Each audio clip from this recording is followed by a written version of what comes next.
It's an urge. It's an urge. Every champion has felt it. Every king has felt it. Every winner has felt it. Every soldier has felt it.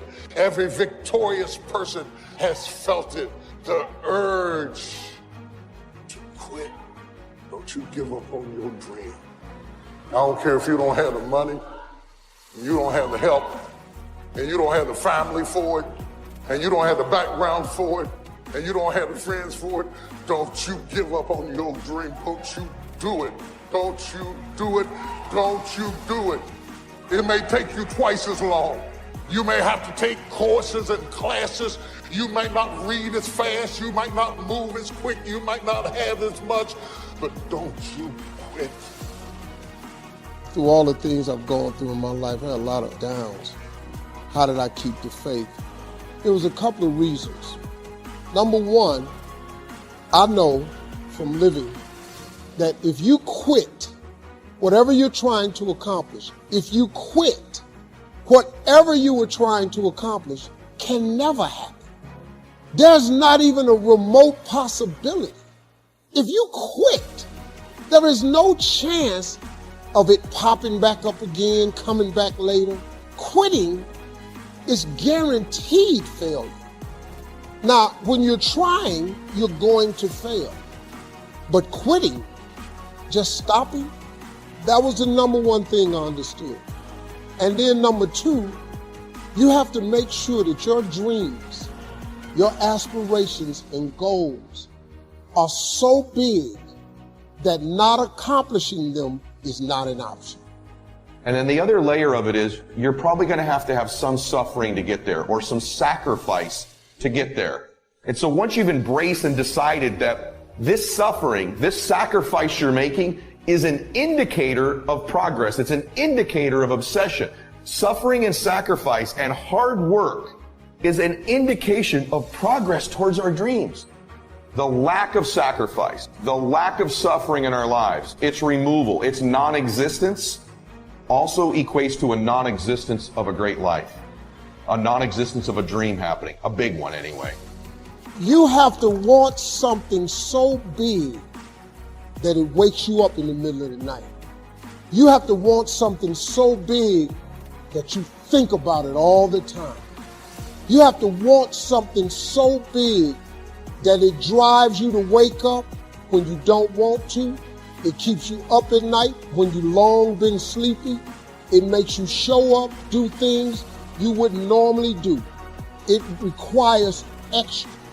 If you want to be extraordinary and not ordinary, if you want to be ordinary, live your life. And so embrace the fact that you're going to have to sacrifice and suffer to some extent. Once you've embraced that it's going to happen, it's almost not that bad. It's kind of like those of you that are fit. You've sort of accepted that before you go to the gym and get there, you're going to have to suffer. And we go anyway. It becomes a habit. No one goes into a gym thinking, I'm not going to have to sacrifice or suffer. There'll be no discomfort or no pain. Yet in life, outside of that one area, most of us we're worried about suffering. We're afraid of it. When we're suffering and sacrificing, we wonder whether it's worth it. We wonder whether we're supposed to. We wonder whether sacrifice or setbacks or suffering is a sign it's not our real dream, don't we? See, at the gym, you'd never think, oh, I'm going through some pain and discomfort. This must be a sign I shouldn't be at the gym. You'd never think that. So while it's happening, there's no part of you that says this isn't right. In fact, the indication of the pain and sacrifice and sweat. Don't you feel better at the gym? You're like, wow, I really sacrificed today. I really suffered. So in that area, we all know to the extent we suffer and sacrifice is to the extent we grow. And your body is a metaphor for the rest of your life. But the rest of our life, every time we sweat, every time we sacrifice, every time we suffer, we don't do what we do at the gym. We start saying, well, wait a minute. Maybe I'm not supposed to be doing this. Maybe I'm not cut out. Maybe it's not my destiny. Maybe I just can't do it. It's the most unbelievable, ridiculous conclusion we draw, but it's what everybody does, which is another form of distraction, is doubt.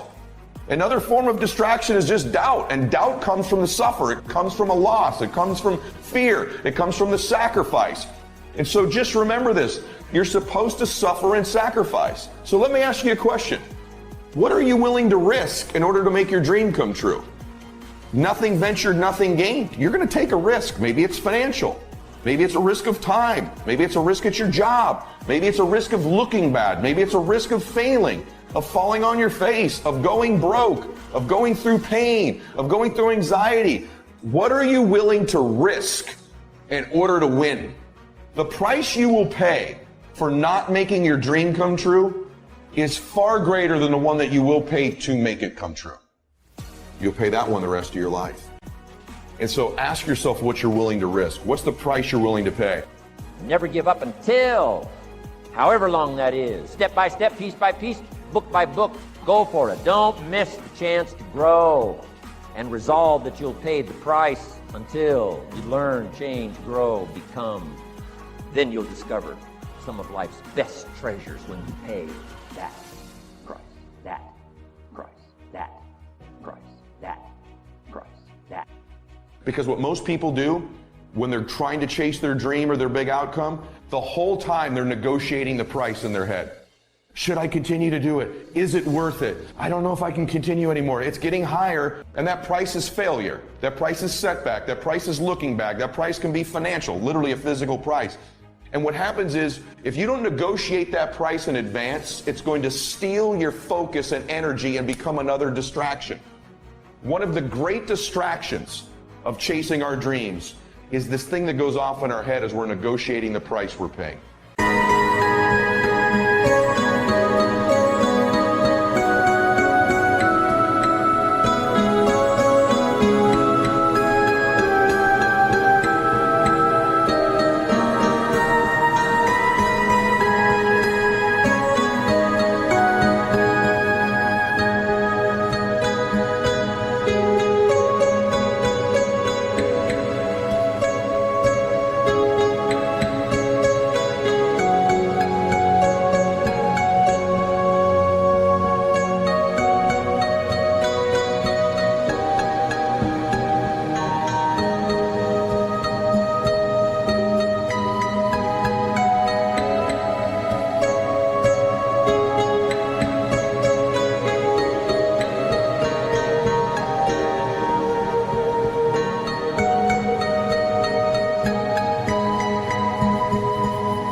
Is it getting too high? Is it too much? And you'll have people in your ear, it's too big a sacrifice. You're going through too much.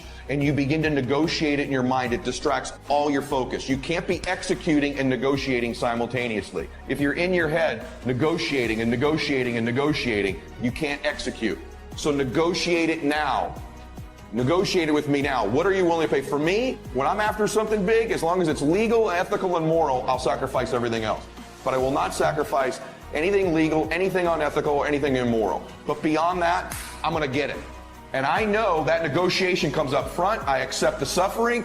I accept the sacrifice. I know the sacrifice is far smaller than the one I'll pay if I don't do it.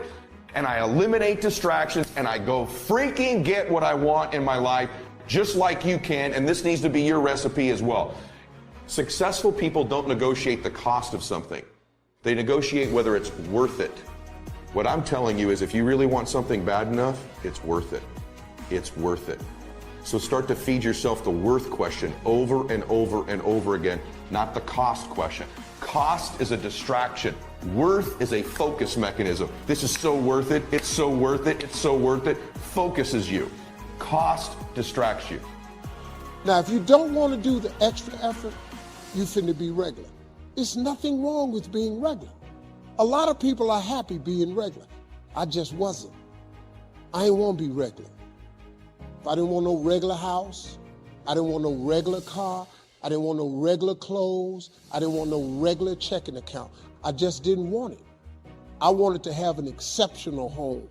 I wanted to have an exceptional bank account. I wanted to travel exceptional places. Now, if you don't want that, it's perfectly fine. You can be really happy being ordinary.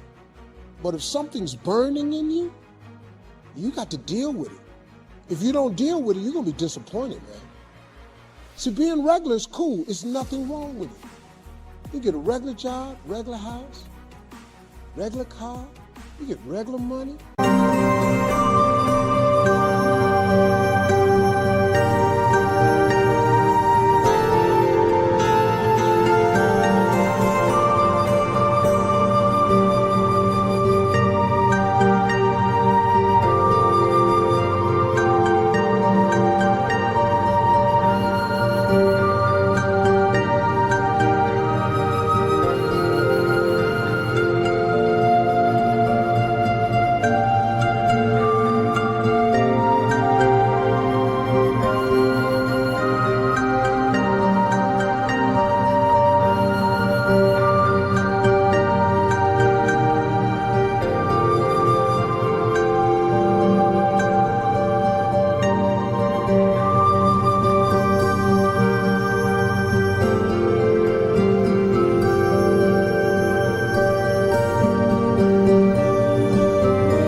vacation once a year, that's cool. No problem. Economy ticket, regular. See, let me tell you something. You know what you ought to do? Save your money and buy a first class ticket. This is how you train yourself to be successful. Save your money, get an upgrade, buy a first class ticket. Because when you sit in first class, you're going to understand something. The seats are wider. You get a choice of meals, chicken, beef, or fish. You get a bowl of warm nuts. They give you a hot towel to wipe your hands. Why do you think when their plane take off, they close the curtain to first class? They cannot let you see what the f is going on up there because you're going to want it back there, but you didn't pay to get it. Hey, what are they doing? They're serving warm nuts. Where's our nuts? Wait a minute. They didn't get charged for the food. Their food was free. They didn't pay for the headsets. They're watching all the movies. Why don't we have that? Because you didn't pay for that. So they closed the curtain so they don't have to deal with your regular ass, wondering what's going on in first class. Once you buy a first class ticket, it becomes very difficult now for you to walk past those seats. Because now you're going to know what's going on. So when you treat yourself first class, you are conditioning your mind to now behave and do the things that produce first class results. That's why Dick Gregory said, whenever you can treat yourself first class, you should, because it conditions the mind. Once you fly first class, you'll never go back. All you got to do is you can condition yourself. Once you buy a really nice dress, you don't want a cheap dress no more. You want another nice dress. I'm telling you, man, being successful is a mental condition. You can all mentally condition yourself to being successful. All you got is your mind. You're in control of it.